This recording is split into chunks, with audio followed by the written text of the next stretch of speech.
Haritala nut মন্দিরে বসে আমি আর অলোক বেশ অনেকক্ষণ ধরে গল্প করছি। প্রায় 1.5 বছর পর গ্রামে এসেছি। কত জমে থাকা গল্প, কখন যে দুপুর গড়িয়ে গেছিল খেয়াল নেই। বিলাস, এবার থাম, অনেক বেলা হয়েছে। চল, আজ আমার বাড়িতে খেয়ে নিবি। কি? না না না, একদম নয়। মা বাড়িতে এত কিছু রান্না করেছে, তুই বরং চল, আমার সাথে চল, বাড়িতে খেয়ে নিবি। আরে এই গ্রামে কি অতিথি হয়ে এসেছে রে? হ্যাঁ, আমি না তুই?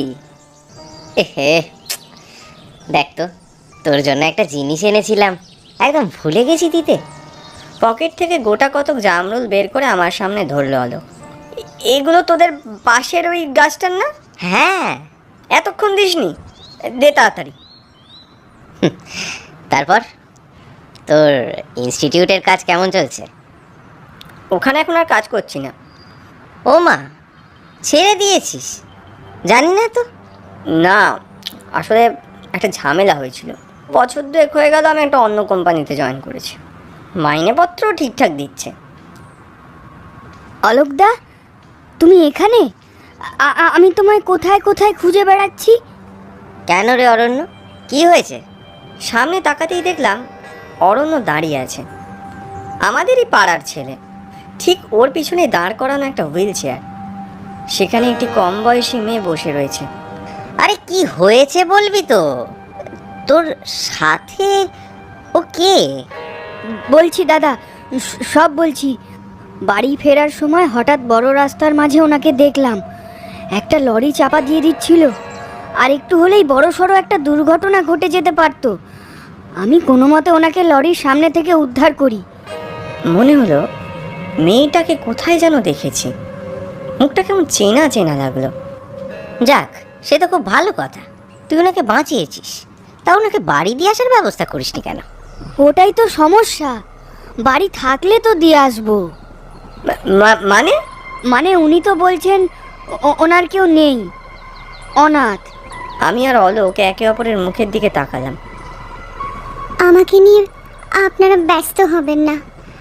আমি কারোর বোঝা হয়ে বাঁচতে চাই না। বিশ্বাস করুন, আমি অনাথ। এই পৃথিবীতে নিজের বলতে কেউ নেই। আমার কোথাও যাওয়ার জায়গা নেই দাদা। আমি চোখে দেখতে পাই না, আমার পা দুটো অচল। কিভাবে বাঁচব? আমার মতো মানুষের বেঁচে না থাকাই ভালো। কিন্তু উনি আমাকে বাঁচিয়ে দিলেন। ছি ছি, আপনি এ কি বলছেন বোন? আপনার এই অবস্থা দেখে আমাদের সত্যি খুব খারাপ লাগছে। আচ্ছা অরণ্য, এই নিধিরামদার আশ্রমে একবার খোঁজ নিয়েছিস? হ্যাঁ গো দাদা, কাছাকাছি সব আশ্রমেই খোঁজ নিয়েছি, কিন্তু কোনো ফল হয়নি। তাই তো তোমাদের কাছে এলাম। ওনাকে এভাবে একা ছেড়ে দেওয়া ঠিক হবে না। না না, একা ছেড়ে দেওয়ার প্রশ্ন ওঠে না। কি বলিস অলোক? হ্যাঁ, ঠিকই তো, কিন্তু করবোটাই বা কি? অলোক, একটু ওদিকে চল তো। একলা মেয়ে মানুষ, তার ওপর হাঁটতে পারে না, চোখে দেখতে পায় না। এখন তাহলে কি করা যায় বলতো? একা মেয়ে মানুষকে কেউ রাখবে না। আশ্রমই ওনার জন্য উপযুক্ত, কিন্তু এখন তো পাওয়া যাচ্ছে না কোনো আশ্রম। শুনলি তো, একটা উপায় আছে। যতদিন না ঠিকঠাক কোনো আশ্রমের খোঁজ পাওয়া যাচ্ছে, ততদিন আমার বাড়িতেই না হয় থাকুক। মা আছে বাড়িতে, আর তাছাড়া আমাদের তো অনেকগুলো ফাঁকা ঘর, কেউ থাকে না। কিছুদিন থাকলে যদি মেয়েটার কোনো উপকার হয় টয়, অসুবিধে কি? অসুবিধে আর কি, কিন্তু অচেনা একটা মেয়েকে কি বাড়িতে কাকিমা রাখবে? না না, মা আপত্তি করবে না। কিছু উপায় হলো? উপায় বলতে, ওনার যদি কোনো আপত্তি না থাকে তাহলে যতদিন না ভালো কোনো আশ্রমের সন্ধান পাচ্ছি, ততদিন আমার বাড়িতে ওনাকে রাখতে পারি। বাঁচালে বিলাসদা, তাহলে তো খুবই নিশ্চিন্ত হওয়া গেল। দেখলাম আমার কথা শুনে মেয়েটা কোনো আপত্তি করলো না। চল তাহলে বাড়ি যাওয়া যাক। আরে ওনার নামই তো জানা হলো না। আমি মৌ। বেশ, অরণ্য তুই মৌকে নিয়ে আয়। অলোক তুইও চল আমার সাথে। মা, ও মা, একটু এদিকে আসো তো। তোর এতক্ষণে ফেরার সময় হলো? দুপুর গড়িয়ে তো বিকেল হতে চললো, কখন আর খাবি? একবার এসো এদিকে তাড়াতাড়ি। আসছি, দাঁড়া। ঘরে এসে মা আমাদের সবাইকে একসাথে দেখে চমকে গেল। কি ব্যাপার, কি হয়েছে? তোরা সবাই ওকে? আমি তোমার সব বলছি মা। ও মৌ, কিছুক্ষণ আগে অরণ্য লরির সামনে থেকে ওকে উদ্ধার করেছে। ওর কেউ নেই, তাই আমি বললাম যতদিন না ভালো কোনো আশ্রমের কোনো বন্দোবস্ত হচ্ছে ততদিন যদি ও এখানে থাকে। মনে হলো মা কোনো আপত্তি করবে না। আহারে, তা বেশ তো, থাক না। মুখটা একেবারে শুকিয়ে গেছে গো। তুমি কিছু খেয়েছো মা? আমাদের কারোরই কিছু খাওয়া হয়নি, তুমি যদি কিছু ব্যবস্থা করো। সে কি, শিগগির হাত মুখ ধুয়ে আয় তোরা, অনেক বেলা হলো। আমি খাবার বাড়ছি, তাড়াতাড়ি আয়। দেখলাম মা নিজের হাতে মৌকে খাইয়ে দিচ্ছে। এমন অসহায় নিরুপায় দুর্দশাগ্রস্ত মেয়েটাকে দেখলে যে কারোর সহানুভূতি জাগাটাই স্বাভাবিক। কিন্তু তবুও মেয়েটার মুখে খুব চেনা একটা ভাব আমি লক্ষ্য করলাম। কোথায় দেখেছি মেয়েটাকে যে এত চেনা লাগছে? অনেক ভেবে কিচ্ছু মনে করতে পারলাম না। কি রে, খাবারটা খা। হ্যাঁ হ্যাঁ, খাচ্ছি। গ্রামের সব বন্ধুর বাড়িতে ঘুরতে ঘুরতে অনেক রাত হয়ে গেল। বছরান্তে একবার আসি, কিন্তু গ্রামে এলে দিনের শেষে নিজের বাড়িতে খানিক সময় কাটানোটা আমার অভ্যেস। বইয়ের তাক থেকে একটা শরৎ রচনাবলী বের করে গায়ে এলিয়ে বসলাম বিছানায়। পড়তে পড়তে কখন যে চোখ লেগে গিয়েছিল খেয়াল নেই। ঘুম ভাঙল যখন, তখন দেওয়াল ঘড়িটায় রাত 11টার ঘন্টা বাজছে। এ কি, অনেক রাত হয়ে গেল, মা ডাকলো না তো? আমাদের গ্রামে রাত 11টা মানে মাঝরাত। হঠাৎ বাইরে থেকে একটা গুনগুন শব্দ ভেসে এলো। এত রাত্রে কে শব্দ করছে? কৌতূহল নিয়ে এগিয়ে গেলাম। বারান্দা পেরিয়ে সিঁড়ি দিয়ে নামতেই শব্দটা বন্ধ হয়ে গেল। দেখলাম খাবার টেবিলে রাতের খাবার ঢাকা দেওয়া। মনে হয় সবাই ঘুমিয়ে পড়েছে। অকস্মাৎ খেয়াল পড়ল শব্দটা সম্ভবত পুবের ঘর থেকে আসছে। ওই ঘরে তো মৌ বলে মেয়েটাকে আশ্রয় দেওয়া হয়েছে। এগিয়ে গিয়ে চেয়ারে বসে খাবারের ঢাকা খুলতেই এক মুহূর্তে আমার সারা দেহের রক্ত হিম হয়ে গেল। খাবারের থালায় খাবার নেই, রয়েছে একজোড়া রক্ত মাখা চোখ। হুড়মুড়িয়ে চেয়ার থেকে উঠে পড়লাম। এই কি, ভুল দেখছি না তো? পলক ফেলতেই ফের দেখলাম থালা ভর্তি ভাত আর মাংস। ঘুম চোখে নিশ্চয়ই ভুল দেখলাম। আর খাওয়া হলো না। বেসিনে থালাটাকে রেখে সিঁড়ির কাছে যেতেই শুনতে পেলাম একটা মৃদু হাসির শব্দ। কি হাসছে এভাবে? ওই পুবের ঘর থেকেই আসছে বলে মনে হলো শব্দটা। কান পাতলাম জানলায়, হাসিটা থেমে গেল। তোকে খেতে দেবো না আমি, কিছুতেই না। তোকে শেষ করে দেবো আমি, শেষ করে দেবো। কে বললো কথাটা? খড়খড়ি তুলতেই দেখলাম মেয়েটা বিছানায় অঘরে ঘুমোচ্ছে। কি যে হচ্ছে আমার সাথে আজ বুঝতে পারছি না। আবারও মেয়েটার দিকে তাকাতেই ওর হাতে থাকা একটা ব্রেসলেট দেখে আমার মনে পড়ে গেল এটা এটা মোনালিসার ব্রেসলেট ওর হাতে ছিল। ও তো হাতে এমনই একটা ব্রেসলেট পরে থাকতো সব সময়। এক ছুটে ঘরে গিয়ে লাগেজে হাত দিয়ে বহু খুঁজে একটা ছবি বের করলাম। ছবিটা দেখতেই চমকে উঠলাম। মোনালিসার ছবিতে চশমা পরালে তাকে হুবহু মৌয়ের মতোই দেখতে লাগবে। না না, এ হতে পারে না। মোনালিসা তো 2 বছর আগে মারা গেছে। এরপর একটা নাম্বারে বহুবার ফোন করলাম। ফোনটা ধরো অমিতেশদা, ফোনটা ধরো। অমিতেশদা ফোনটা রিসিভ করলো না। এখন অনেক রাত হয়েছে। এইসব করতে করতে কখন যে খাটে মাথা রেখে ঘুমিয়ে পড়েছিলাম খেয়াল নেই। খোকন, কি রে খোকন, ওঠ ওঠ, আর কত ঘুমোবি? বেলা 10টা বেজে গেছে। ও মা, তুমি? হ্যাঁ আমি। ওদিকে দেখ না, মেয়েটা যে কোথায় চলে গেল দেখতে পাচ্ছি না। মানে?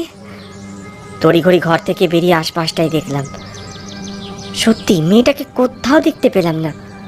কি বিলাসবাবু, আমাকে খুঁজছেন? চমকে উঠে পিছনে ঘুরতেই দেখলাম মেয়েটাকে। তুমি এখানে? তুমি কি করে বুঝলে আমি এখানে আছি? তুমি তো চোখে দেখতে পাও না। তাতে কি হয়েছে, দেখতে না পেলেও বুঝতে আমি ঠিকই পারি বিলাসবাবু। এই মেয়ে, কাউকে কিছু না বলে তুমি এতক্ষণ কোথায় গেছিলে গো? কই, আমি তো ওই আশেপাশেই ছিলাম। সত্যি করে বলো তো, তুমি কোথায় থাকতে আগে? কোথা থেকে এসেছো তুমি? কেন, আমি তো আশ্রমে থাকতাম। না না, তুমি মিথ্যে কথা বলছো। তুমি মোটেও আশ্রমে থাকতে না। সত্যিটা স্বীকার করো, কে তুমি? এই খোকন, কিভাবে কথা বলছিস ওর সাথে? এভাবে কেউ কাউকে বলে? না মা, তুমি ওর কথা কিছু মনে করো না। না না, ঠিক আছে।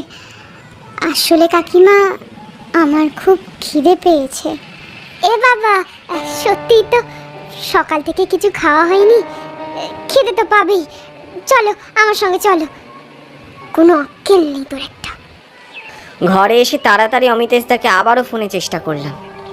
এবার ফোনটা রিসিভ হলো। হ্যালো, কে? এটা অমিতেশদার নাম্বার না? অমিতেশদাকে একটু ফোনটা দিন না। আমি ওনার স্ত্রী বলছি। আজ 2 দিন হলো অমিতেশ মারা গেছে। হ্যাঁ, কি বলছেন? অমিতেশের অস্বাভাবিক মৃত্যু হয়েছে। কিভাবে যে ছাদ থেকে পড়ে গেল জানি না। বুকটা কেঁপে উঠল। ফোনটাকে আর ধরে রাখতে পারলাম না। তার মানে আমি যা ভাবছি সেটাই সত্যি। সব বিষয়টাই আমার কাছে ধীরে ধীরে স্পষ্ট হলো। খোকন, খোকন! ঘাড় ঘুরিয়ে দেখলাম মা। থরথর করে কাঁপছে মায়ের গোটা শরীর। দৌড়ে দরজার কাছে এগিয়ে গেলাম। কি হয়েছে? এমন করছো কেন? ওই মেয়েটা। কি হয়েছে? তুমি শান্ত হও। নারে খোকন, খাওয়াতে গিয়ে ওর চোখ থেকে চশমাটা খুলে মাটিতে পড়ে গেল। দেখি ওর দুটো চোখ নেই, আচ্ছা শুধু কালো অন্ধকার। হ্যাঁ, ও, তার মানে আমি যা ভাবছিলাম ঠিক তাই। ও মৌ নয়, মোনালিসা। ও আচ্ছা, ও জানতে পারেনি তো যে তুমি জেনে গেছো ও যে মানুষ নয়, অশরীরী? কি বলছিস তুই খোকন? ও মানুষ নয়? না মা, ও মানুষ নয়, আমি ঠিক বলছি। ও একটা অশরীরী। ও আমাদের মারতে এসছে। ও প্রতিশোধ দিতে এসছে মা, প্রতিশোধ। কিসের প্রতিশোধ? কি করেছিস তুই খোকন? মা, বছর 2 আগেকার কথা। আমাদের ইনস্টিটিউটে ওই একটা মেয়ে এসেছিল, মোনালিসা। কয়েকদিনের মধ্যেই হঠাৎ মেয়েটা আত্মঘাতী হয়। এর চেয়ে বেশি আমি কিচ্ছু বলতে পারবো না। তবে মা, আমি জানি ও প্রতিশোধ নিতে এসছে। ও প্রতিশোধ নিতে এসছে আমাদের এখানে। তুই কি বলছিস খোকন? আমি তো কিছুই বুঝতে পারছি না। এখন এসব কিছু বলার সময় নেই মা, আগে এখান থেকে পালাতে হবে। চলো তাড়াতাড়ি। আর কিছু বলার অবকাশ না দিয়ে মায়ের হাতটা ধরে তড়ি ঘড়ি সিঁড়ি দিয়ে নামতে শুরু করলাম। খোকন আসতে চাই, পড়ে যাবে যে। এ কি, সিঁড়ি দিয়ে নিচের তলায় নামতেই দেখলাম আমরা নিচের তলায় না, ছাদে চলে এসেছি। আবারও নিচে নামার সিঁড়ি দিয়ে নামতে শুরু করলাম। জানি না কিভাবে সেই ছাদেই আবার বারবার পৌঁছে যাচ্ছি। মনে হচ্ছে আমরা যেন একটা গোলক ধাঁধায় আটকা পড়ে গেছি। কিচ্ছু বুঝে উঠতে পারলাম না। এরপর পাশের একটা ঘরে ঢুকতেই সব দরজা জানলা আচমকা বন্ধ হয়ে গেল। আচম্বিতে কানে তালা ধরানো এক বজ্রপাত। আমি আর মা একে অপরকে ধরে রীতিমতো কাঁপছি। সহসা আমাদের সামনে একটা হুইল চেয়ার দৃশ্যমান হলো। সেখানে বসে আছে এক নারী, মিশমিশে কালো অক্ষি কঠোর, রক্তাক্ত শরীর। দেখে আমার গাটা শিউরে উঠল। মাসিমা, আপনি চলে যান। বিলাসবাবুর সাথে আমার কিছু বোঝাপড়া আছে। না, আমি আমার ছেলেকে ছেড়ে কোথাও যাব না। তুমি কে? ছেড়ে দাও ছেলেকে। বলতে বলতেই মা মূর্ছা গেল। অচৈতন্য অবস্থায় দেহটা মাটিতে লুটিয়ে পড়ল মায়ের। মা, কি হলো তোমার? কি চাও, কি চাও তুমি মোনালিসা? সেদিনকে আমাকে ওই পাষণ্ড অমিতেশ ছাদ থেকে ধাক্কা দিয়ে ফেলে দিল। পড়ে যাওয়ার পরও আমি বহুক্ষণ বেঁচেছিলাম। ভেবেছিলাম আপনি হয়তো এর প্রতিবাদ করবেন, কিন্তু না, আপনি স্বচক্ষে সমস্ত ঘটনার সাক্ষী হয়েও একটা টু শব্দ করলেন না। অমিতেশের মুখোশের আড়ালে থাকা নোংরা মানসিকতাটা তুলে ধরতে চেয়েছিলাম। ও বাইরের কোম্পানির কাছে ওখানকার সমস্ত মূল্যবান ডকুমেন্ট পাচার করত। আমি সমস্তটা জানতে পেরে যাই। তারপর থেকে দিনের পর দিন উত্ত্যক্ত করেছে ও আমাকে। শেষে আমাকে ছাদ থেকে ঠেলে পর্যন্ত ফেলে দিল। আপনি দেখলেন আমি বেঁচে আছি, তাও আপনি চোখ বুজে রইলেন। কেন কেন? দেখো মোনালিসা, তোমার সাথে যেটা হয়েছে সেটা অন্যায়। সেদিন আমি সব কিছু দেখেও চোখ বুজে থাকতে বাধ্য হয়েছিলাম। অমিতেশ না হলে আমার মিথ্যে খুনের কেসে ফাঁসানোর হুমকি দিয়েছিল। আমার সংসারটা ভেসে যেত মোনালিসা। ওই ঘটনার পর দিনই আমি ওই ইনস্টিটিউট ছেড়ে দিয়েছিলাম, আর ওদের কারোর সাথে কোনো দিন যোগাযোগ রাখিনি আমি। আমাকে তুমি ক্ষমা করে দাও মোনালিসা, ক্ষমা ক্ষমা ক্ষমা করে দাও। ক্ষমা? এখানেই শেষ নয় বিলাসবাবু। ওই দিন ও আমার চোখ দুটো উপড়ে ফেলে দেয়, তখনও আমার দেহে প্রাণ ছিল। আমার পা দুটো কেটে জলে ভাসিয়ে দেয়, আর ওই ইনস্টিটিউটের পিছনের জঙ্গলে আমার বাকি শরীরটা পুঁতে দেয়।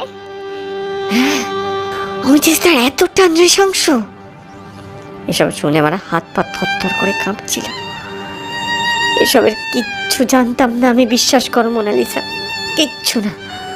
অমিতেশদা যে মেরে ফেলেছি, অমিতেশকে আমি মেরে ফেলেছি। তবে তবে আমি আপনাকে মারবো না। আপনারা যে ভালো মানুষ সে প্রমাণ আমি আগেই পেয়েছি। নইলে একটা অসহায় মেয়েকে আশ্রয় দিতেন না। আমায় ছেড়ে দাও, ক্ষমা করো আমায়। আমি বুঝতে পারছি সেদিন আমার প্রতিবাদ করা উচিত ছিল। আমি সব স্বীকার করবো পুলিশের কাছে। তোমার মৃতদেহের সৎকার করবো আমি করব। এই অপরাধের প্রায়শ্চিত্তটা আমায় করতে দাও মোনালিসা, করতে দাও। বেশ, ছেড়ে দিলাম তোমাকে এবারের জন্য, কিন্তু আমি মুক্তি চাই, আমি মুক্তি চাই। এরপর সবকিছু স্তব্ধ হয়ে গেল, আর মোনালিসাকে কোথাও দেখতে পেলাম না আমি। আজকের সকালটা আমার প্রায়শ্চিত্তের সাক্ষী হয়ে থাকবে। নতুন দিনে ওর দেহের সৎকার করে আমি ওর আত্মাকে মুক্তি দেব, এটাই পণ করেছি। সামনে অনেক কাজ বাকি।